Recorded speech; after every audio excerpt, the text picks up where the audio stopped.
Warning, personal opinions, satirical comedy, and spoilers. Oh wow, this movie's based in Toronto? It's a movie made just for me! I don't know about that, WHYBOY. I mean, a lot of the themes and tones that were actually happening in Turning Red, I felt very relatable to me on a personal level. Do you steal my movie from me, NERO? Be sure to join ToonGrin socials. Hiya, Toonies, welcome back. I'm WHYBOY and this is NERO. Another good Pixar movie. Yep, it's almost like a guarantee that the Pixar movie's just going to be good no matter what we get, except of your cars.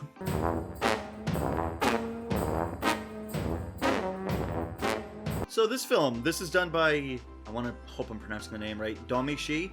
And she did that awesome short film called Bao with like little food boy. She wrote and directed that. Turning Red is her directorial debut. She got to direct and co-write a major Pixar film. Yeah, and she basically based it all on what supposedly seems like a lot of her own sort of life experiences and such. But what's the story of Turning Red?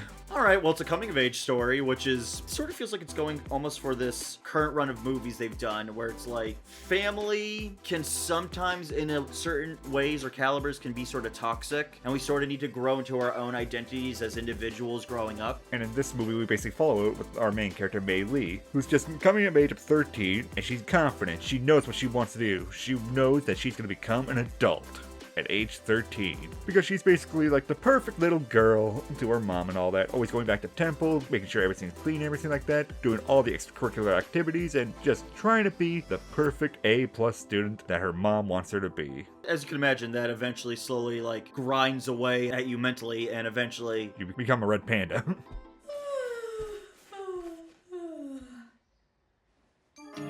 The Disneyfication, the magical element, the Miyazaki moment, if you will. Centuries ago, her ancestor wished to the gods to be able to protect her family, so they allowed her to turn into a red panda. And now, as the years have gone on, all the women in the family have had that ability to become a red panda during moments of severe stress or high emotion. And being 13 years old, she's basically a ball of big emotions and stress.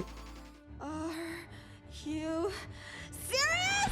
Yeah. We see Mei just like freaking out as she becomes a red panda and trying to force it down and everything like that. Push all her feelings deep down so that she can bottle it back up again. I would love to know, by the way, does this hit you on a familial level? And some people have said it's strictly an Asian thing, which I don't agree with because I myself grew up in a household that actually was very dominated like this, and I'm not Asian. I would love to know, like, is it just relatable on a familial level? Yeah, and I lived in a house that basically like put into my head in terms of just like, oh, I want to be a perfectionist and all that. I just need to be the best I could possibly be as a student and everything like that. So I agree with you right there. It's not specifically just an Asian culture thing. For me, it's just a familial mindset thing of wanting the best for your kid, best for yourself, and everything like that. And all the stresses that can come along with that. Perfection's the mind killer.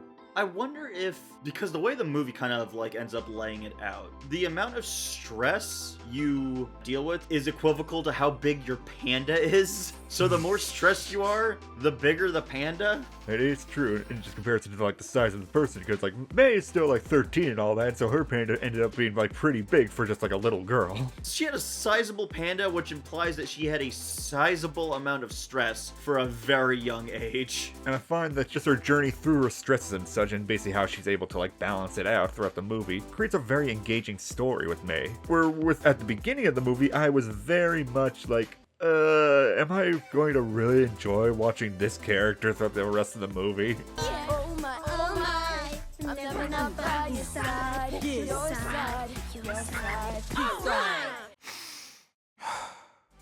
Preteen stupid. And then it just sort of like fixes it right there. It's preteen stupidity, because of course it's going to be stupid and kind of cringy and all that. Most of us were kind of cringy at 13, I know I was. The way the movie sort of treats it, some people have said, because obviously Disney's failing at representation for the LGBT community. Disney's manhandling of it feels very awkward when those scenes come up, because it's just like, oh, I wish they could be like, very upfront about it. I wanted to ask you this.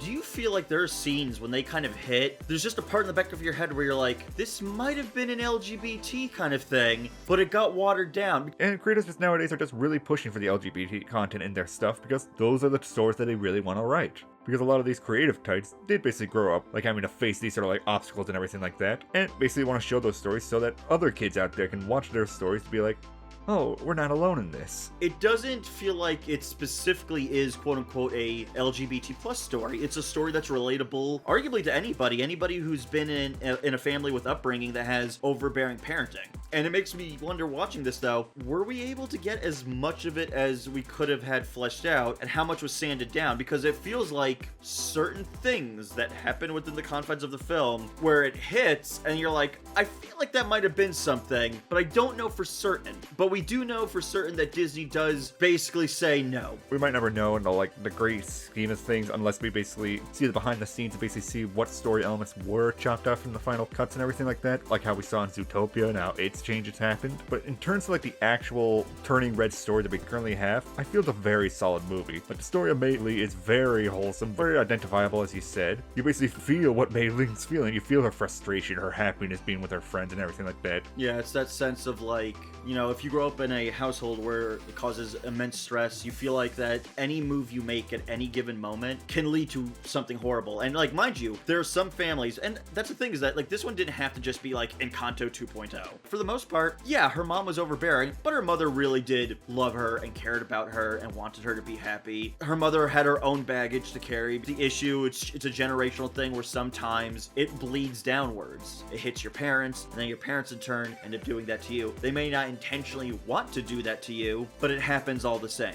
Yeah, exactly. And just that sort of struggle with stresses and everything like that. For us, the audience, it creates a sense of camaraderie that we have for the main character. Be we want to see Mei Ling basically overcome everything, as we do feel the unfair sort of standards that are placed upon by her family and everything like that. And we see how hard she's working as trying to be her own person, and we see her change from just what we saw at the very beginning, the very perfectionist 13-year-old just confident rock star of her school and all that everyone saw was a real dweeb. I think overall it's a very poignant story. It's nothing new, which is fine. I mean, that's the thing, is that I feel like Disney kind of wishes they reinvented the wheel. I think that's why something like Zootopia happens, because it feels like they really wanted to be we're saying something, but it's also a megacorp, so it can't say something, because if there are people on their board of directors and they don't want you to say something, well, they control the money, they control the flow, so they can make it so you can't say something. There is one point to that, which this does feel like most of the other Pixar movies and such, except for me personally, the animation. I'm not sure how I really would describe it. You remember Mitchell's Machines, right? Yes. And just how energetic and just sort of punchy it was with all its visual effects and everything like that. I describe Turning Red is the best shonen CG anime that Pixar ever made.